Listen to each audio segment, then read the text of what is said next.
You know how you're just sitting around doing nothing, and all of a sudden something just seems to pop into your head out of nowhere?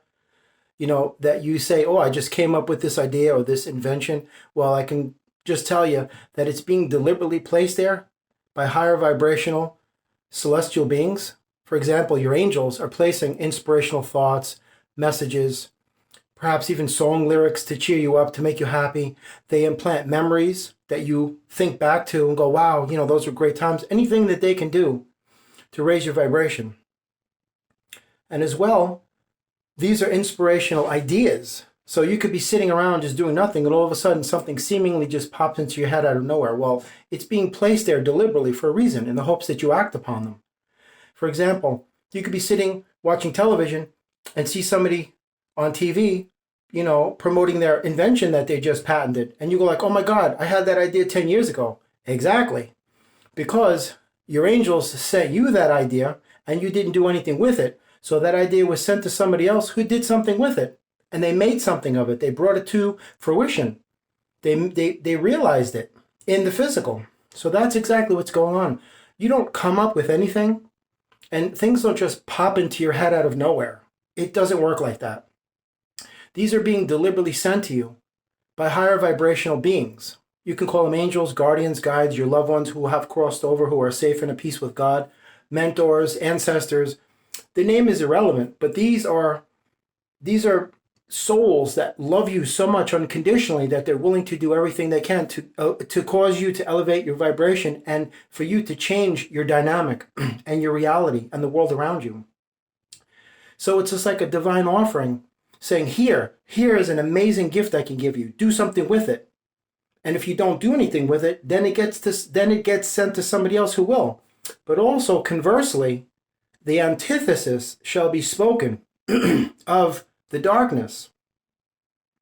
Because just as your angels and your high vibrational loved ones are implanting suggestions and ideas and concepts, and hopefully that you act upon these things and do something amazing with them to help you and help other people, the darkness is working hard against you.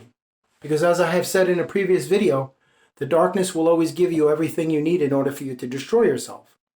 So that's why you're sitting around and all of a sudden you get these thoughts in your head to do terrible things to yourself or others. Those are not your thoughts. Those are not your voices. This is the malevolence of the darkness. The darkness has many levels. Only some of them are evil. Because without the darkness, there is no light. These are two energies of the same coin. Darkness and light are God. Good and evil are God. Heaven and hell, Jesus and Satan, however you choose to use it. This is a duality that they want you to see this perceptive lens through. It's nonsense. Everything is one. There is no heaven or hell. There is just source. And these are multidimensional planes that you're referring to. That doesn't have anything to do with one or the other. Everything is source. But that's a topic for another video. With this video, I want to wrap this up quickly. I just want to allow you to know that you don't just sit around and something just pops into your head out of nowhere. And then you give yourself credit for, oh, I came up with this fully complete song. Everything was just done and it was just, there it was. I've heard this so many times. It's really just sad that people think that. But these things are being intentionally placed in your sacred space for a reason, in the hopes that you act upon it and do something with it and broaden your horizons, expand your vista, help yourself, help others, raise your vibration. And in that vibrational state of being, now you're in an area that you can help others as you have been helped by the cosmic entities. But again, you always have to monitor your feelings and emotions, because these are prime indicators as to which specific types of energies, frequencies, and vibrations you are carrying, you are transmitting, and inevitably you will be receiving. So just be very cautious, because if what you're receiving is low vibrational suggestions that are malevolent in nature, then you are a vibrational equivalent to whatever is sending these things to you, unconsciously or subconsciously. And that's when your angels intervene and say, we're not going to have this. We're not going to allow this. So we're going to flood your sacred space with everything that brings you joy and happiness and makes you smile and laugh. That's why an old song will pop into your head, but it really doesn't pop into your head. I'm just using that as an example. It's placed in your soul. Because when I say sacred space, I'm really referring to your soul. Because your soul is the everything. It's the cosmic mind. It's your sacred space, your engine of creation, whatever name you want to use. But there is no mind, body, and soul. That's how they want you to think. And they want you to embrace that as the only reality there is. But that isn't even close to being the truth because it's just a lie. But when you're sitting around and you're just chilling out and doing nothing, all of a sudden, boom, it just seems like I don't know where that came from.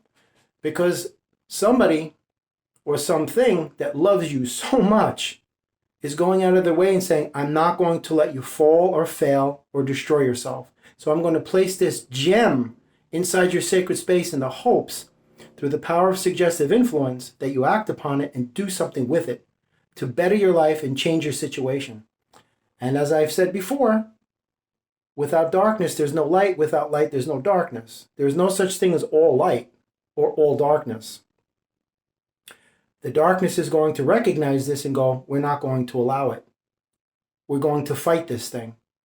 And again, as I've said before in a previous video, if you're curious as to what has more power in your life, over your life, or just generally your life as a whole, just ask yourself one question. What are you giving all of your energy towards? And there's your answer. If you're always filling yourself with negativity and projecting negativity, connecting with negativity, absorbing negativity, transferring it, carrying it, giving it to others, then that is your vibrational equivalency, and that's what you're going to receive. But if you're actually honest with yourself and you're high vibrational, that is what you are an equivalent to.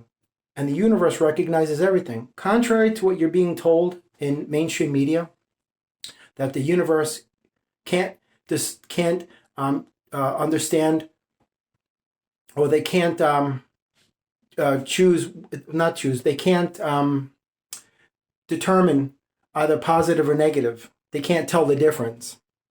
That's it. They can't tell the difference between positive and negative. First off, when you're referring to the universe, you're actually saying God. So Source knows everything because Source is everything. So that's why in those moments that you're in a low vibrational energy and you're not feeling good, boom, lyrics to a song come in to your sacred space and lift you up. Or you get an inspirational thought or an idea or a suggestion in the hopes that you act upon it and really make a difference in your life and a difference in other people's lives. But if you're vibrating low, you're going to be pulling in these things from low vibrational sources, such as the darkness. And they will be filling your sacred space with negative thoughts, negative ideas, negative intentions, negative suggestions in the hopes that you act upon those too. But if you don't allow any space for these things, they can't occupy it. Because if you're vibrating at a frequency that only allows the high vibrational light, then that's all you will receive. In closing, you're not coming up with anything because we don't create something from nothing. Only God does that. What we are actually doing here on this earth is assembling things. Because we're given all of these tools and talents and all of these parts and pieces. And the universe is saying, do something with it. And it's up to you to create beautiful works of art from the things that have already been provided to us by God. Because the universe is limitless. And so are you. The reason why God has never given up on you, my friend, is because God recognizes something in you that you fail to see in yourself. God knows your full potential, even if you can't see it in the moment. That's why the universe doesn't give up on you. It's something called unconditional love. You just have to have it for yourself. But just recognize what's actually going on. You don't come up with anything. It's being sent to you for a reason. So do something with it, because if not, it will be sent to someone else who will.